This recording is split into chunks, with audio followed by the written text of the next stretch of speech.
Aloha, everybody, and welcome to this Friday night bonus version of a beer and a discussion. Today, we're talking about wax packs and what makes them gradable. And at the very end of this, we're going to talk about a conversation that we had with one of the higher grading companies within our TCG realm and comic books and everything. Here he goes. Cheers, guys. So I'd like to start this out with, I'm not an expert on the grading of these packs and everything. I'm just telling you guys the information that I've researched, I've observed, everything that I've learned through the last rigorous amounts of just time spent. Me and my girlfriend have kind of been trying to figure out everything here with these cards and packs and everything. So I'm going to start out what you're looking at here first. So first things, you got a Series 1 Star Wars pack, right? 1977. All these things came out with the movies. So you have a Series 2. Nice little pack here. Darth Vader on the front. Little X-Wing on the back. You have a Series 3. These things are getting out of control as far as prices go. So if you are in the want of picking up some of these Star Wars packs, some of them are now to get them. So because they will go skyrocketing and they are leaving the market. There's only as of today, there's only 3 of these on the market. I'm shooting this March 30th. Happy birthday to my sister today. And then my other sister, happy birthday to her yesterday. You got to go give them a shout out. Natasha and Sarah, happy birthday to both y'all. Love y'all. Miss you guys. I wish I was there with you guys. And this is the Series 5 Star Wars, right? So these packs have been checked. We feel that there's no tampering with. So what we're going to get into first here is the tampering of cards and what you're trying to look for when you're getting into this, right? So you have these roller lines on the back of the card. Let me get my flashlight so you guys can see this, right? So you see those lines right there that are going through the pack. I wonder if it's easier to see going this direction. So you have lines where the rollers, when the wax was heated, the rollers would go over your pack and leave roller marks, right? So you have the lines there that you can prove that go through from one side to the other side that the pack was not tampered with. Now, when they resealed it, they would use either an iron or a stamp hot press kind of thing, and you would lose your lines and you would get what is kind of like a mark of this stamp, or these guys looks like this was done with a press. See how those lines are all gone? There's a circle indentation where there was a press mark. You have open side of the packs on both sides. So as this one is, you can't really, it's sealed. You know what I mean? You can't really open that. You know what I mean? You have the lines. So that's one way of showing that you have tampering. This is what they call the flat back sealing, because they would use an iron or some type of heated press. So that's one way of looking for your tampering within the cards. First kind of indication that your pack might have been searched. I mean, these are super old, they're super expensive. You're looking for certain cards within the Star Wars. I mean, these things are going to start rising. So yeah, being tampered with is a very big concern. The next thing that we had a discussion or a concern about was the broken or loose gum. And so when we called the grading company, it may affect the possibility of it even being accepted to grading. So you got to think like they couldn't even actually give us an answer. So when we called them, we were talking about broken and loose gum. So we were giving them examples say the gum is intact but loose, and the pack is perfect, but the gum is, so check this out. You can kind of see that the gum is loose, right? So it kind of moves around within the pack. So this one's actually broken into a few pieces. So our concern was the pack looks great. You know what I mean? There's no real broken edges on the pack and everything. So the pack actually looks great. So if you wanted to grade this thing, our question was, is that loose gum inside going to make a difference? You know what I mean? And what they told us is that it actually comes down to the grader's discretion. It wasn't even a standard or a parameter that the grading company had. So he kept going back and forth. We were on wait for 20 minutes while they were talking to graders. And it said that it would be up to the grader to whether or not accept this. Now their argument was that the gum could possibly rip the package within their case, their sealed case. So what we're gonna do here, we're gonna do a shake test. I have this solid case that I could put this thing in, and it's even gonna be more loose than what they would do, right? So they would have it probably sealed off where it's a little bit more tight and everything. So we're gonna go ahead and shake the living shit out of this turtle right here. All right, so it's going in all directions. It's going in every direction that we have. We are doing the shake test. Here we go. Here we go. Loose gum, loose pack. This thing can move all over the place, right? So here we go. Now we're gonna take it out of here and see. Okay, it did not really that much damage. Maybe a little mark there. Maybe a little mark there, but I mean, who in the world is shaking their PSA case?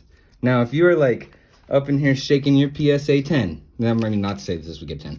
I'm just saying, like, if you had a PSA 10 pack and you were just absolutely shaking it, like we just did this pack, that's absurd that to tell us that you wouldn't actually possibly accept this or give us some sort of standard. We understand that there might be a dock on the grading of the card, like say the broken gum is there and it takes it down 3 points, 2 points, 1 point, whatever. We understand that. So it gets a PS or whatever, PSA, CGC, BGS, whatever company you want to grade it with. It gets a 7 instead of a 9, you know what I mean, because of the broken gum. That is what it is. But to tell us that there is no standard or that you would not accept it, I believe is unacceptable as far as being able to hold your company up to a standards or parameters level.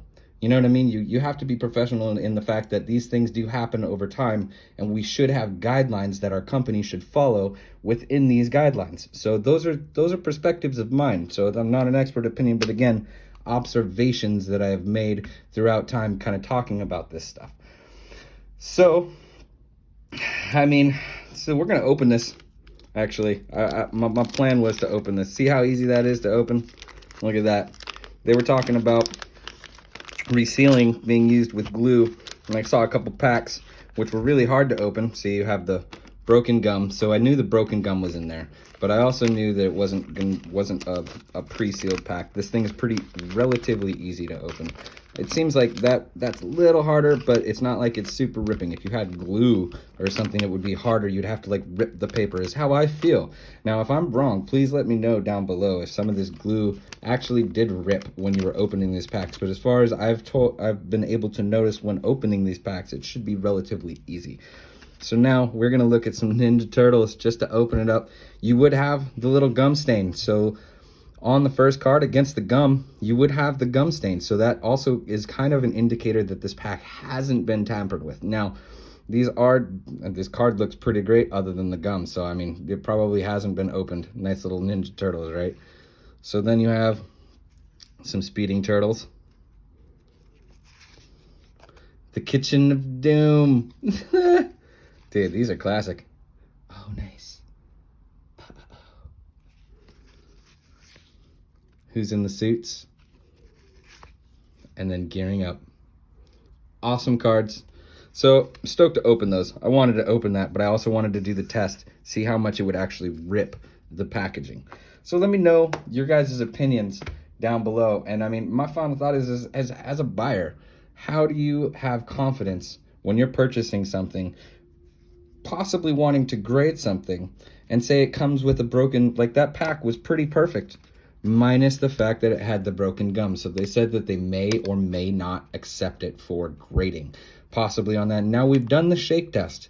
We've done the shake test, so we know that it's not going to just absolutely rip through the pack. So now what is the grading company's excuses at this point to not accept this? I believe that they should actually have a parameter and a guideline to come up with where they tell us, hey, this is going to knock you down this much, or, you know what I mean? Like, this is that much, because as you can tell, we had a pretty perfect pack.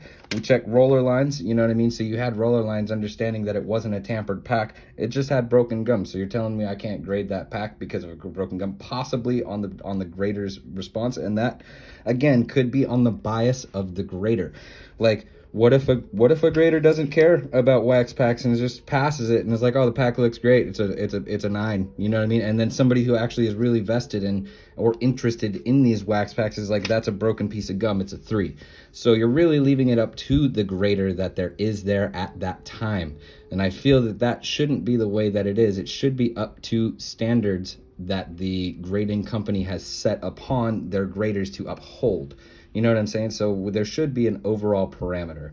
But again, let me know how you guys feel down below about everything that I brought up between the roller lines, the stamps. We have the wax pack, the glue, the gum, you know, kind of went over all of that stuff. So please let me know how you feel below. If there's something that I've missed or I'm wrong, please let me know. Again, I am trying to state I am not an expert. I've just been trying to do as much research as I can and trying to learn as much as I can about these products to try and inform all of us and all of you so that we can have a great time investing in our future and having awesome time opening things such as these Ninja Turtle cards and holding on to 1966 Donruss packs, which even here, check it out. This is a 1966 pack, right? If you guys are still here, which you know, these lines are hella prevalent.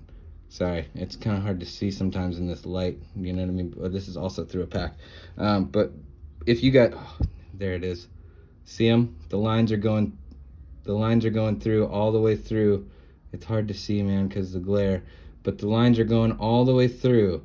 This is a 1966 pack. So if you're telling me that a 1966 pack that's older by like 10 to 15 years than some of these can actually show the lines comparatively to some of these, then I think there actually is tampering with, say, something like this where you have just the stamp and everything, and then you'll see that there's no lines at all through that because the stamp would actually get rid of it because the heat would get rid of the marks, and then you would have the new wax, and then that's kind of opened up comparatively to this. So just let me know your guys' thoughts below. As you can see, let's see if I can get it back on camera. I think you guys saw it earlier, but again, cheers, guys. Cheers and mahalo for being here and enjoying the content. Again, be wary when you guys are buying these things. Ask the person to show you multiple pictures. Ask about the gum. Ask about the loose pack. Ask about everything when you're looking at purchasing these things because they are not cheap and you guys do not want to lose out on your investments with this. So please beware. This is a kind of a crazy world that a lot of us might not have known some of that information because I didn't getting into it, and we're trying to figure out how to deal with some of that. So again, aloha and mahalo, and thank you guys for being here. Cheers.